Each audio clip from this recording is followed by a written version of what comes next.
Hey guys, Ryan here for Bender Wins. Hope everyone's doing well today. Here with your daily free picks. So, lots of picks today. So, in today's episode, I'm going to try and pronounce college basketball teams. I got a lot of flack for that from you guys yesterday. Austin P. Right on. So yesterday, guys, we finished 3-4. Last second 3-pointer by Memphis killed our Bradley bet. Ultimately turned it from a winning day into a losing day. But on the plus side, we did pick up that Montreal game on both sides with money line and puck line.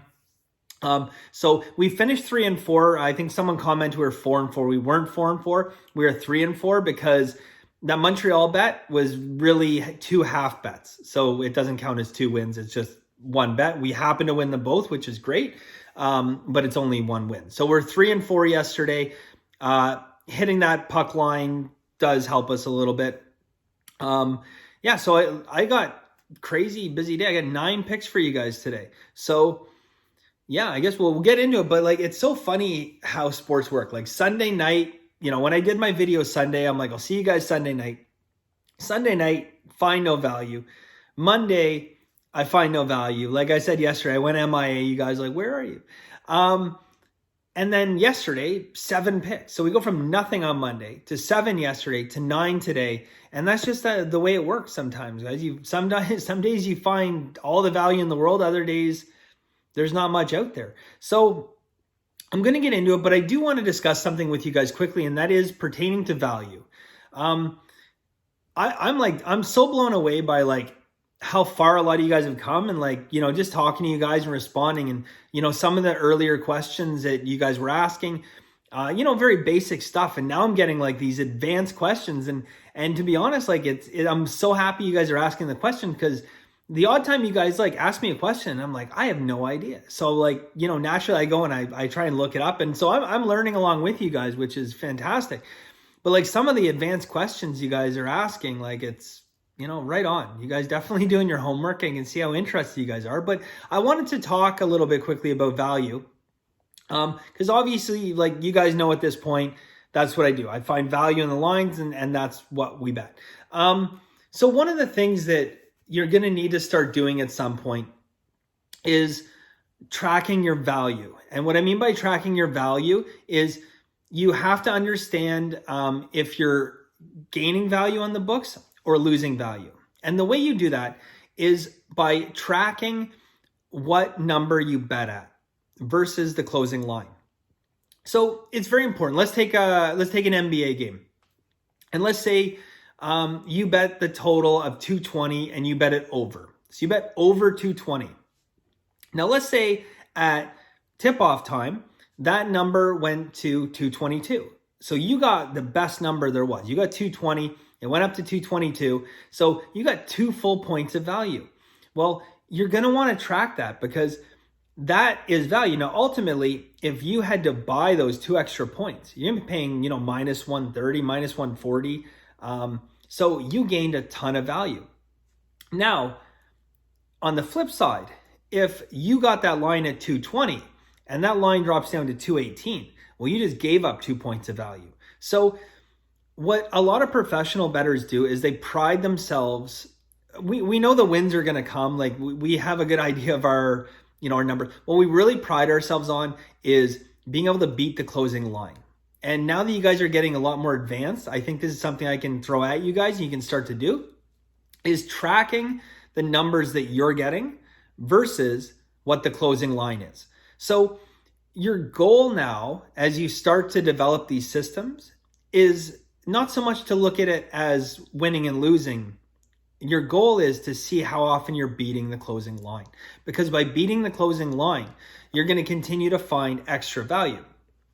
So again, just to recap, you're always going to want to try and beat the closing line. It's not always possible. A lot of times steam might come in late the other way.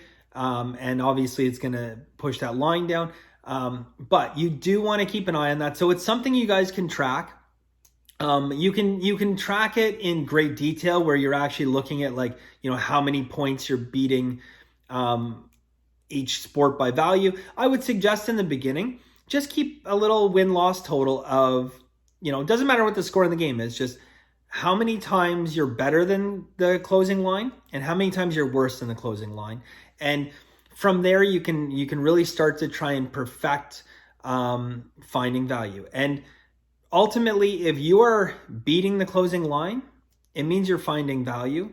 And if you're not, if the closing line is beating you, like if you're betting on a lot of games and that line ends up getting better and you could have gotten a better number, that means you're kind of losing value. So it's a really good way to track value, guys, and it is very, very important.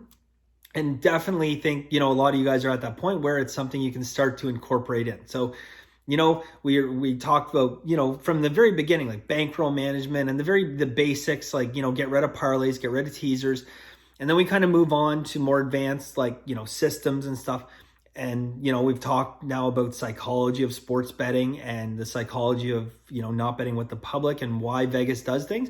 And now we're starting to get into the more advanced stuff. So, we're going to continue to progress right to the point where, hopefully I'll be watching your guys' videos trying to learn some stuff. So, we're going to continue to get more advanced and we will go back over some of the other stuff. But beating the closing line, guys, very, very important to professional sports bettors.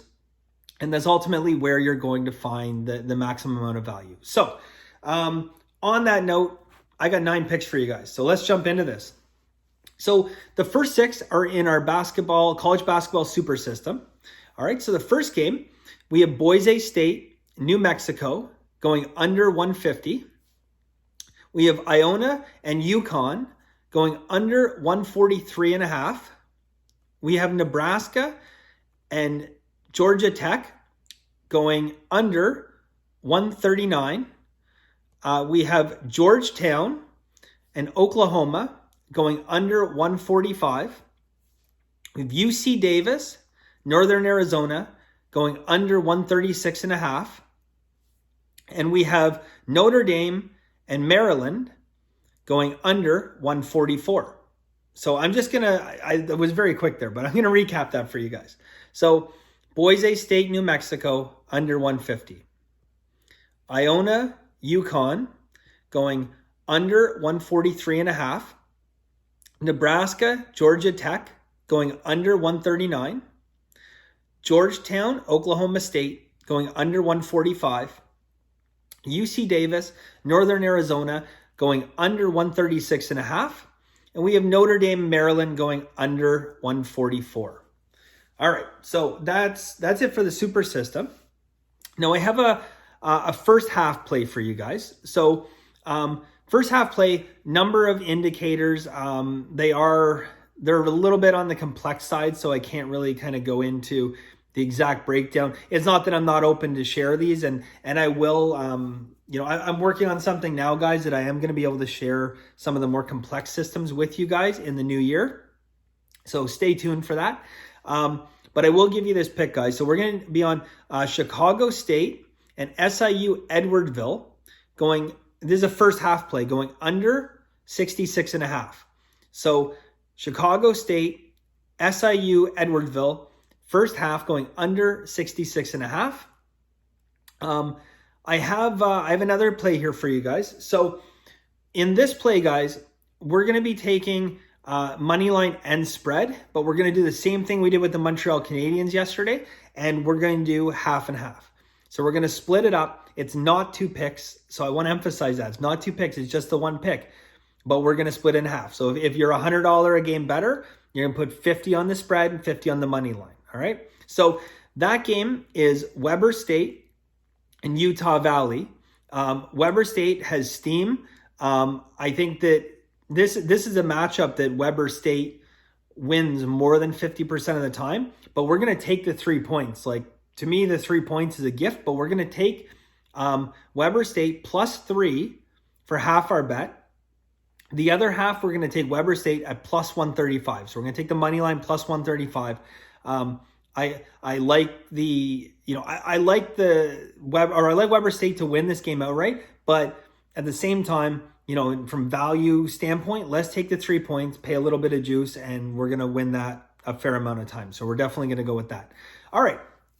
Last pick, guys. I have an NHL game for you guys. So yesterday we had the Montreal Canadian game, they lost 8 in a row, and everyone was betting against them except for us.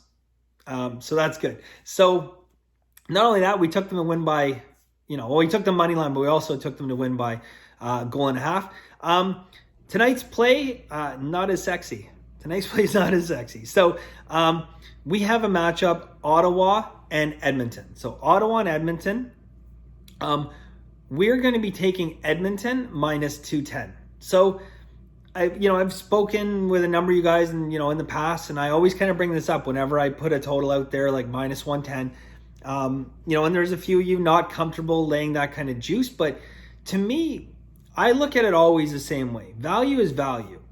If there's value, I won't shy away from, minus 500 or plus 800. Like, to me, value is value. So, I know there's people out there that say, oh, never bet a game that's, over minus 150, or never take a long shot at plus 300, blah, blah, blah. Ultimately, guys, value is value. And wherever you find it, that's where it is. So it's a unique matchup because Edmonton's well rested right now. So Edmonton's coming off 3 days rest. Ottawa played a tough loss last night in Vancouver. And Edmonton's going to make them skate. There's no question about this game that Edmonton is going to make Ottawa skate. And Edmonton has a lot of firepower, but it's a really good matchup for us, guys. A definite positive ROI situation there. When you got a team like Ottawa playing the next day against a team coming off 3 days rest, such as Edmonton, anytime you got a favorite 200 or more, I shouldn't say 200 more. When you start to get up in the 240, 250 range, not very profitable, but around 195 to 210, very profitable. So we're going to take Edmonton in this game, guys, minus 210. So that's it for today. So I shouldn't say that's it. We got 9 picks, right? So is that right? 1, 2, 3, 4, 5, 6, 7, 8, 9, 9. I went through them quickly. I think that's why I felt I didn't want to miss something for you guys. I know if I said 9 picks and I gave you 8, I would definitely hear about it. So, guys, thank you so much. I really appreciate the comments. I'm having a blast. Hopefully you guys are still enjoying this every day. So yeah, thank you. Keep the comments coming. Like I said, like the advanced comments that I'm starting to get now, it definitely shows not only you guys like engaged and excited, but you're also you're asking the right questions. You guys are definitely on the right track. You're asking the right questions, and that's ultimately how you learn. I didn't go and take sports betting 101. I had to learn over the course of, well, I guess almost 20 years now, and piece things together. And just having this group where we can kind of exchange ideas back and forth, and and try to answer questions. Definitely goes a long way. So thank you guys very much. I really appreciate it. And good luck tonight. Yeah. So as always, guys, have a very lucky day.